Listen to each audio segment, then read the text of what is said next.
有缘人，2024年是地球从第3能量密度迈向第4能量密度的接近最后的关口了，所以能量会冲撞一些，大家需要注意一下了。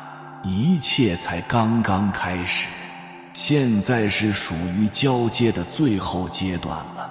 玛雅文化里面的2012世界末日也指的是地球走到某一个能量阶段的尾声了，要进入一个新的能量波段了，所以大家没有必要去恐慌。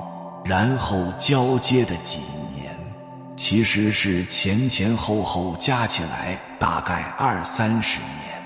我们正在经历地球万年一遇的大转折，3维世界的能量正在坍塌，高维能量即将注入地球，每个人都无法逃脱这场能量结构的大重组。人类社会每发展到一定阶段，就会有一场人、鬼、神3界共同参与的大战。上一次是西周时期封神榜时代，这一次就是当下，一场万年一遇的好戏即将上演，而很多人都将因为适应不了这场升级而被淘汰。所以今天这个影片大家一定要好好看。首先，《金刚经》把人的来源分为4种，分别是卵生、胎生、湿生、化生。所谓的化生就是指幻化而来的人，比如各种妖魔鬼怪，比如各路神仙，或者神仙的童子和坐骑等等，他们幻化成人的模样来到人间。很多人看起来是人，其实根本就不是人，只是借用了一副人的皮囊而已。因此世界上人类分为3种，第一种是神仙下凡而来，是正义的化身；第二种是妖魔鬼怪的附庸，是邪恶的化身；第3种是普通的人，是我们这些凡夫俗子。绝大部分人都是第3类人。这些凡夫俗子看似有眼睛有耳朵，其实他们都是睁着眼的瞎子，他们的3观都是被塑造的，只能负责站队和跟风。他们迷茫，浑浑噩噩地度过每一天，而妖魔鬼怪专门寻找那些欲望深重、利欲熏心的凡夫俗子，利用他们的欲望来达到自己的目的。所以越是心术不正的人，越容易吸引那些妖魔鬼怪。魔王对佛祖说，在末法时代，我会让我弟子都穿上袈裟去祸乱众生，让人间不得安宁。佛祖说，到那时我也会让我弟子脱下袈裟，进入红尘去普度众生，拯救黎民百姓于水火之中。自古正邪不两立，很多人是神的化身，还有很多人是魔的化身。人间即将发生一场神魔的较量，看看现在的现状吧。很多魔王的弟子都出动了，包括魑魅魍魉、妖魔鬼怪、牛鬼蛇神等，他们打扮成衣冠楚楚、道貌岸然的样子，然后去祸害人类，简直就是地狱空荡荡，魔鬼在人间。整个社会被搅和得乌烟瘴气，混乱不堪，人们无法安宁。很多所谓的企业家、明星网红、培训大师、商家等等，其实都是妖魔鬼怪的化身。很多妖魔都会打扮成衣冠楚楚、道貌岸然的样子，然后去祸害人类。随着人工智能和无人技术的全面来临，无人驾驶、无人餐厅、无人快递、无人外卖、无人银行等等都将相继出现，很多岗位都会消失，甚至连策划师、设计师、律师、会计这样的职业都将逐步被取代。因此，地球上的绝大部分人都将被淘汰，就像2亿年前的恐龙开始灭绝一样。我们不要以为这是危言耸听，毕竟恐龙也曾是地球的霸主，但是轮到它消亡的时候照样消亡，只是现在科技发达了，人类消亡的方式更加先进了，绝大部分人将被从精神层面彻底摧毁。目前地球上的70亿人口中，绝大多数都将沦为宠物人。宠物人就是被圈养起来，然后每天被投喂的那批人，他们占据了99%的数量，依靠短视频、游戏、直播、网购、廉价食物等等各种上瘾的行为存活，再把它们折叠起来丢在一边。每个人都被关在5平方米的小格子里，算法将他们牢牢控制，越沉溺什么就越给他们推送什么，就像坐井观天的青蛙一样，然后无数个这样的青蛙互相认可和肯定，一致认为世界确实只有井口那么大，他们乐此不疲。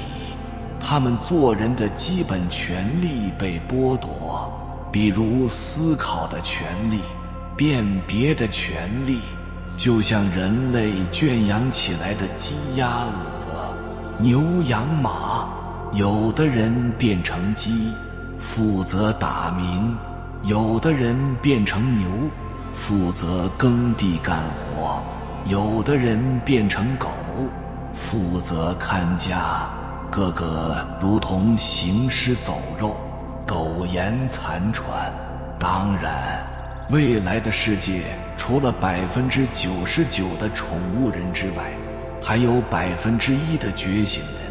这1%的觉醒人是通过精进逃脱了算法的控制，走上了一条少有人走的道路，也是一条觉醒的道路。人类在集体迷茫，人类也在集体觉醒。当大部分人被沦陷，也必然有一小部分人会觉醒。这一小部分人负责设计社会的运转秩序，是未来世界的主人。人一旦觉醒，就看清了自身的所有问题，生命就会走向大升级。我们称之为真正的人。随着社会的发展，人只有这条出路了。人类文明史就是一部圈养的进化史。人类很早以前就圈养各种动物，比如鸡鸭鹅、牛羊猪、狗猫鸟等等，而现在我们开始圈养人了。这标志着人类进入更高的文明阶段。世界的进步其实就是聪明人对蠢人管理方式的不断进步。这就是人类的新奴役时代。人和人之间只有在2种情况下才能形成奴役关系，要么是科技非常落后的原始社会，要么是科技非常发达的今天。真理永远掌握在少数人手里。希望每一个看到这个影片的人都能保持人间清醒，逃出算法的掌控，回避各种上瘾的行为，练就一颗如如不动之心，成为世界那1%的主人。人类正在沦为算法的奴隶。什么是算法呢？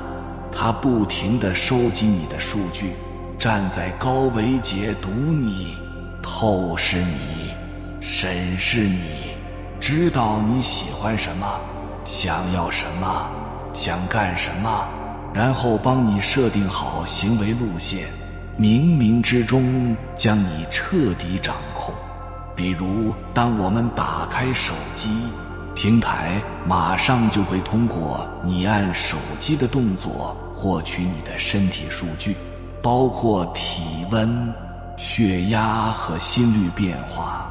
平台马上就会锁定你的喜好和标签，而且模拟出你的心理变化曲线。你喜欢什么，需要什么，就疯狂给你推送什么，包括商品、作品、思想等。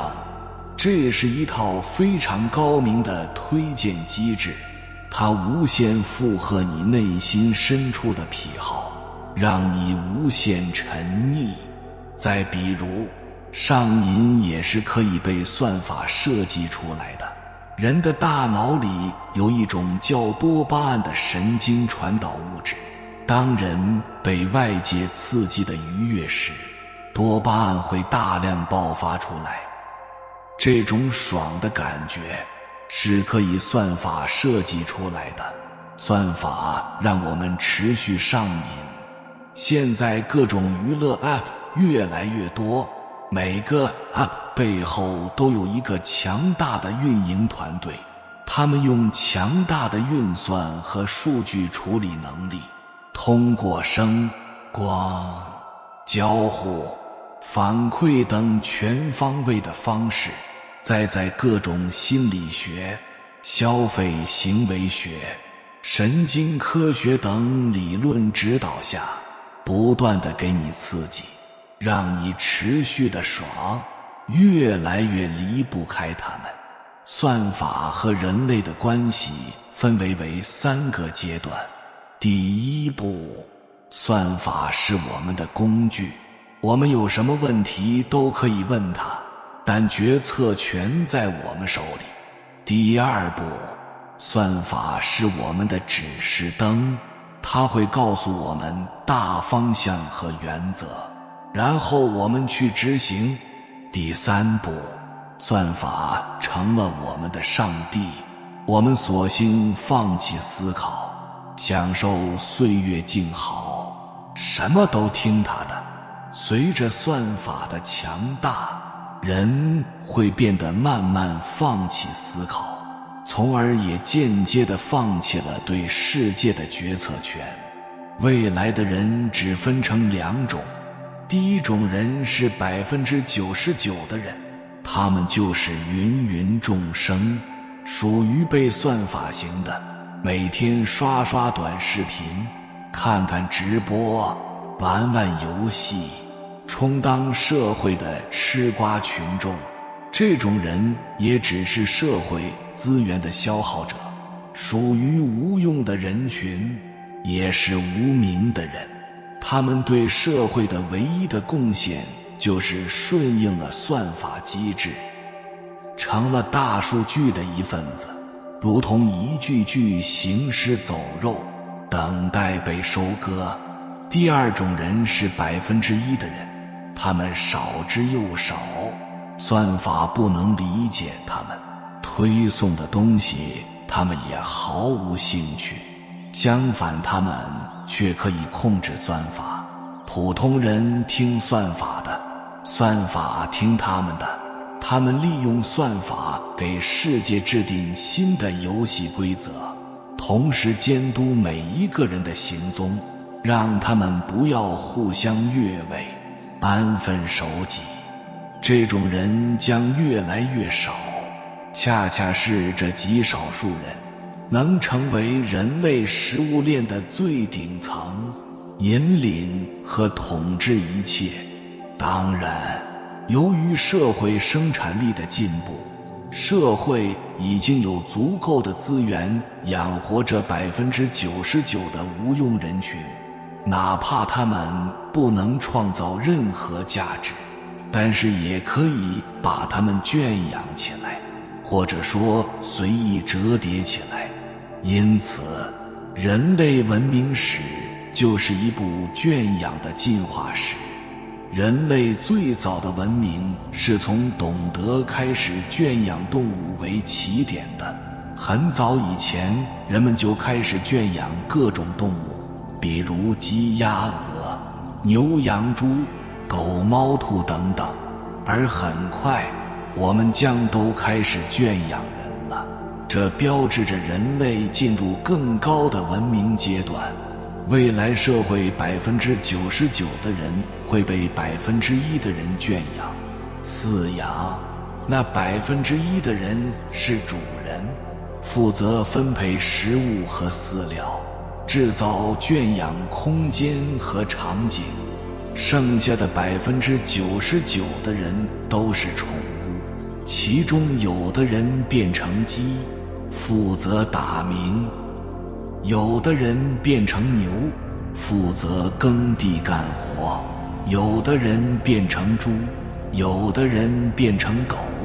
当然，社会也将越来越细化，比如狗也分为很多种，有的是宠物狗，负责可爱看；有的是看家狗，负责看护等等。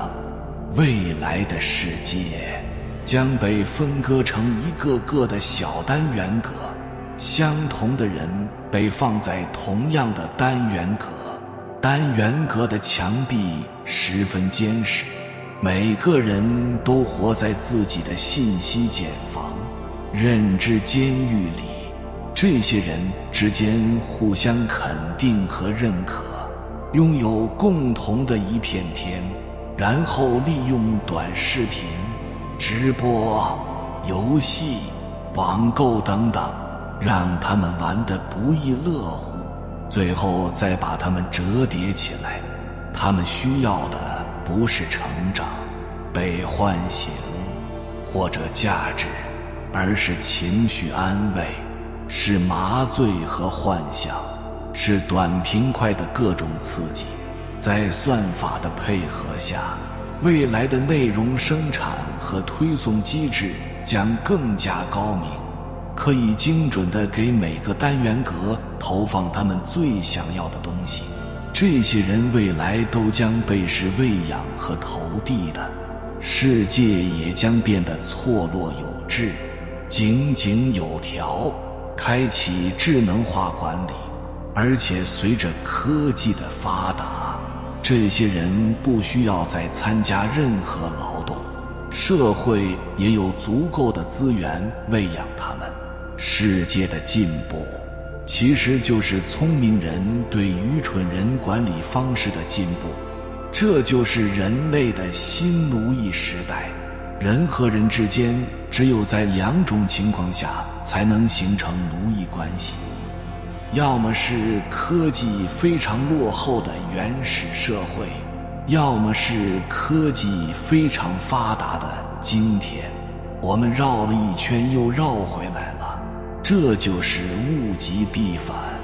未来社会有两种思维，第一是主人思维，只有1%的人才可以有这种思维。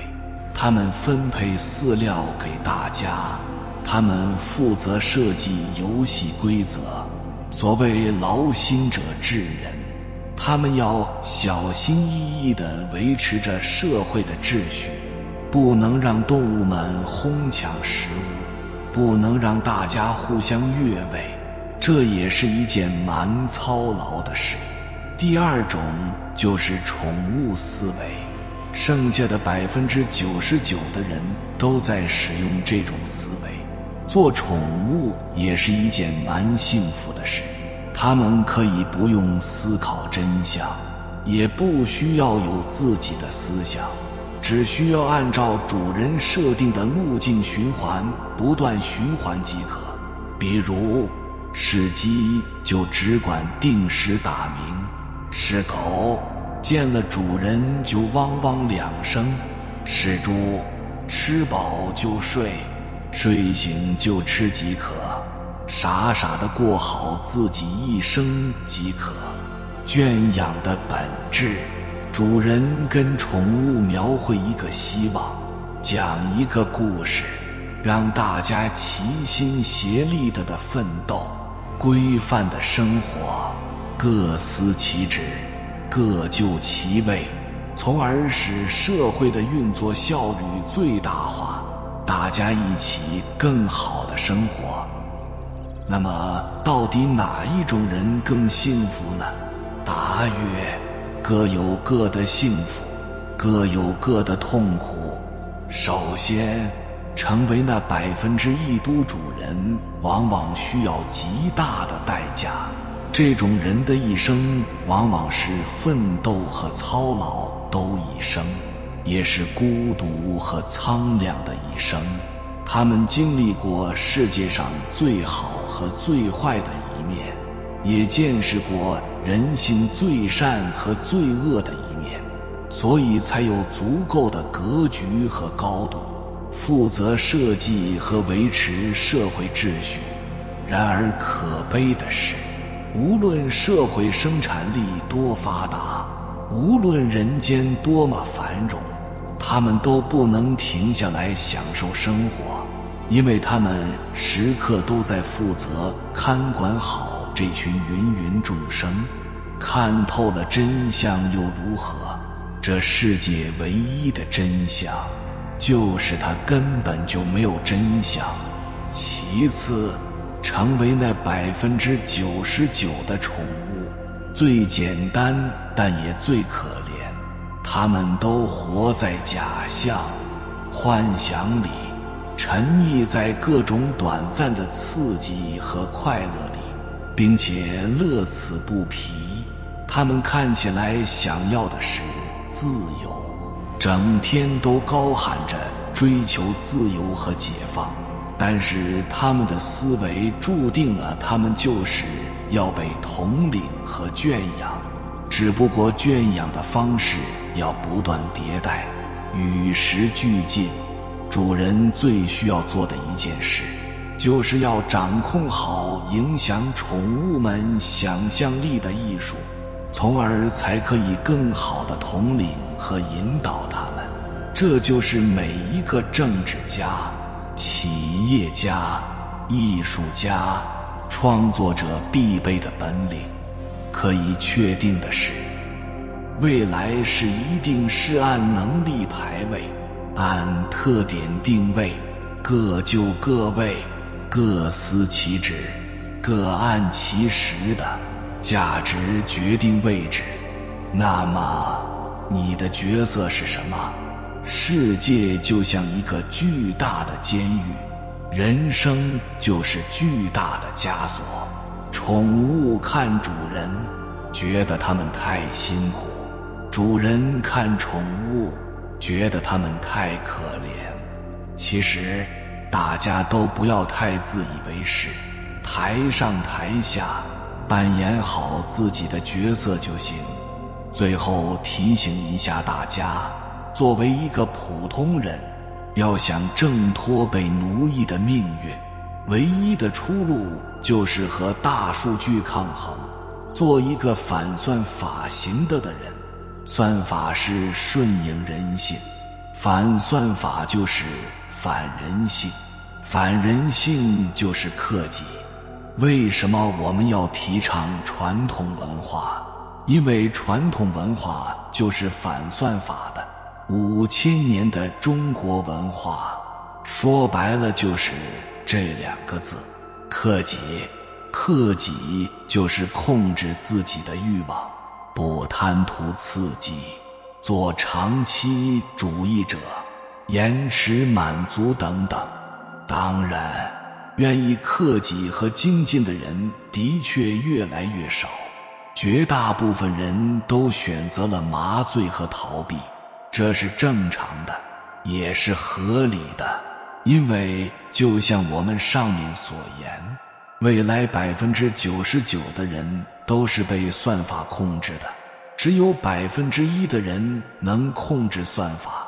人生所有的痛苦，除了疾病带来的身体痛苦，其他的痛苦都是人的执念导致的，在物质主义的沼泽里执迷不悟，拼命地去抢夺，争相斗狠，就是现代人痛苦的根源。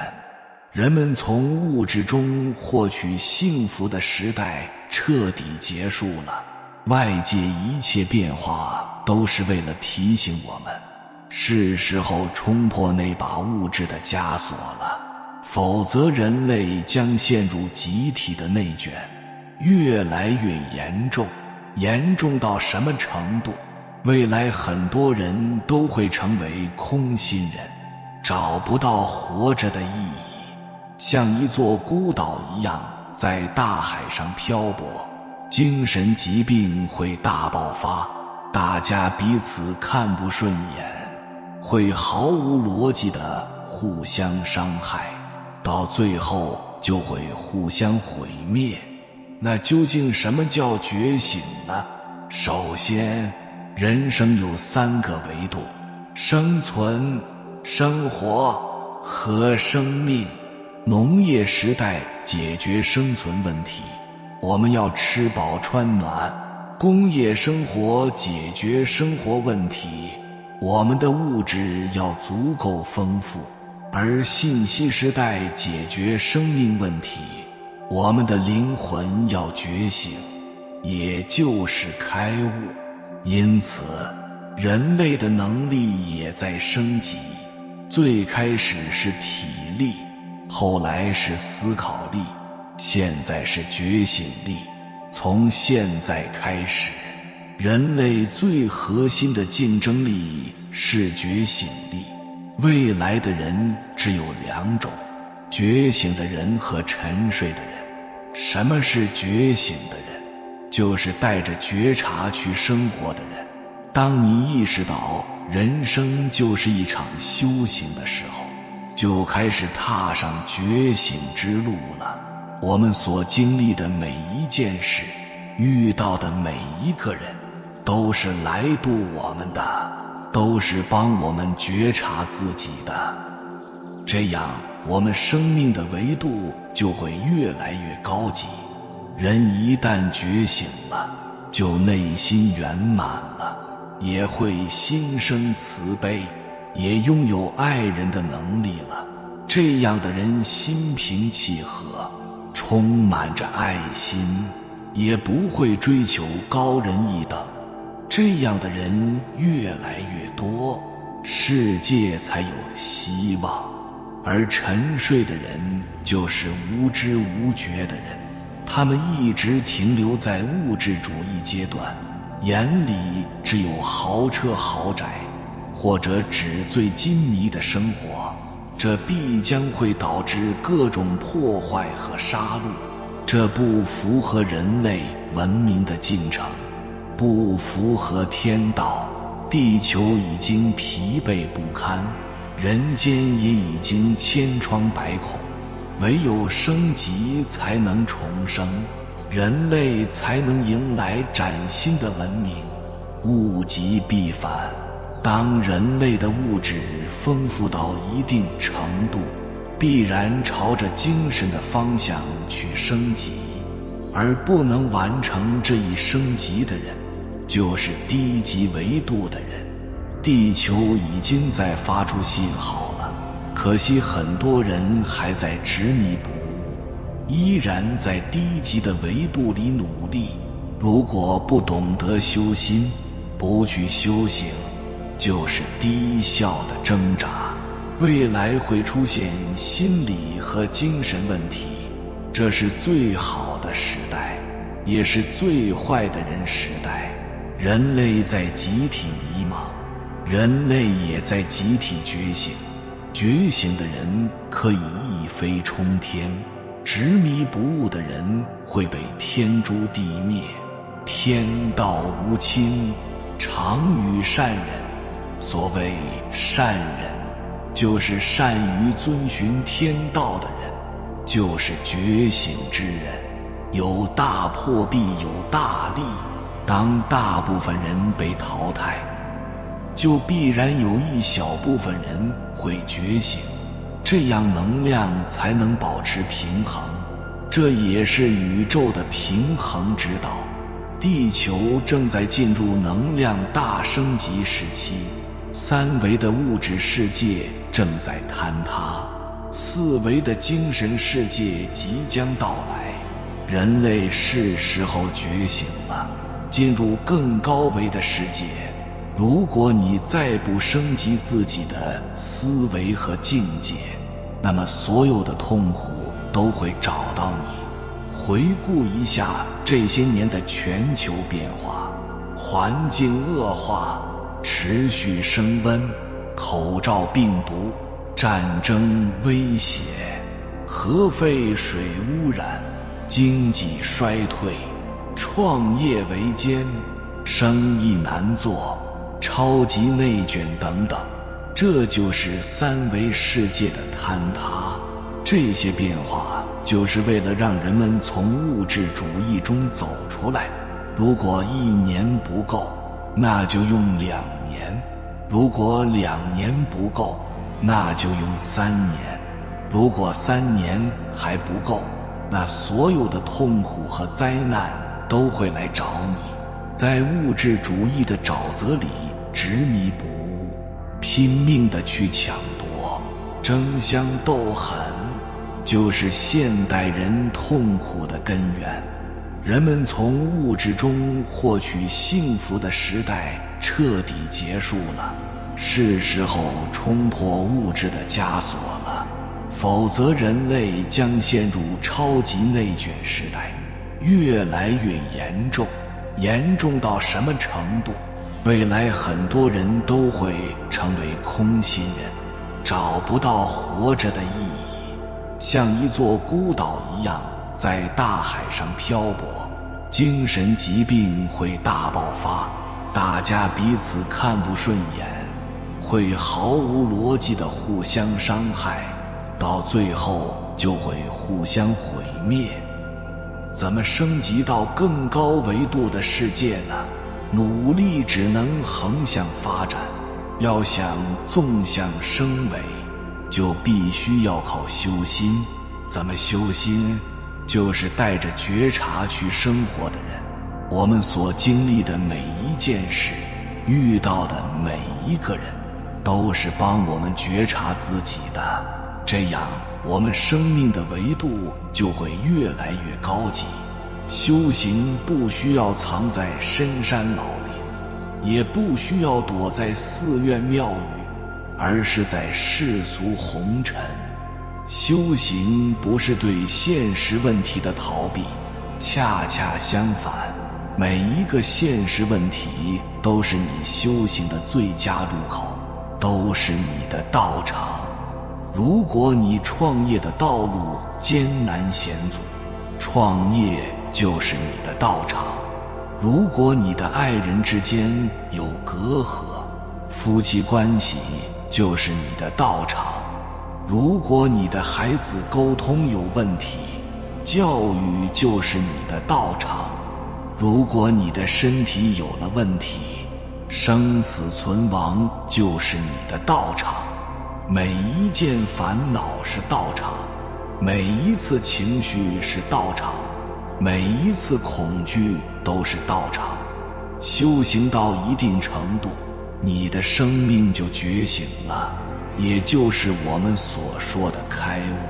那时你能一眼看穿人心，瞬间看透真相和本质。这种能力，瑜伽称为梵，儒家称为至善，禅宗称为明心见性，道家称为得道，心学称为知行合一，心理学家称为真我。拥有这种能力之前，是我在活着，拥有这种能力之后，是我看着我在活着，就像玩游戏。有一天，你忽然发现自己不是游戏里面的主角，而是玩游戏的那个人。那一刻，高维的我就诞生了。这就是生命之光，可自照，亦可照人。人一旦升维了，就内心圆满了，也会心生慈悲，也拥有爱人的能力了。这样的人心平气和，充满着爱心，也不会追求高人一等。这样的人越来越多，世界才有希望。地球已经疲惫不堪，人间也已经千疮百孔，唯有升级才能重生，人类才能迎来崭新的文明。物极必反，当人类的物质丰富到一定程度，必然朝着精神的方向去升级，而不能完成这一升级的人，就是低级维度的人。地球已经在发出信号了，可惜很多人还在执迷不悟，依然在低级的维度里努力。如果不懂得修心，不去修行，就是低效的挣扎，未来会出现心理和精神问题。这是最好的时代，也是最坏的人时代。人类在集体迷茫，人类也在集体觉醒。觉醒的人升级到新的维度，执迷不悟的人会被天诛地灭。有大破必有大立，当大部分人被淘汰，就必然有一小部分人能升级维度，这样能量才能保持平衡。这也是宇宙的平衡之道。希望你能成为第一批升维的人，第一批觉醒的人，有缘人。感谢你看到最后。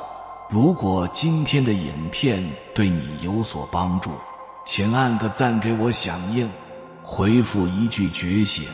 希望每一个看到这个影片的人都能努力保持清醒，练就一颗如如不动之心，形成和巩固自己的独立思考能力，学习、修身和正己，不贪图享乐和刺激，在自己专注的领域不断深耕和精进，冷眼面对着大千世界的各种诱惑，成为那1%的人。还没有订阅频道的，请点击右侧的订阅按钮，与我们建立更深的连接，随缘加入会员，与同频之人共修福报，随喜转发，传播善知识，功德无量。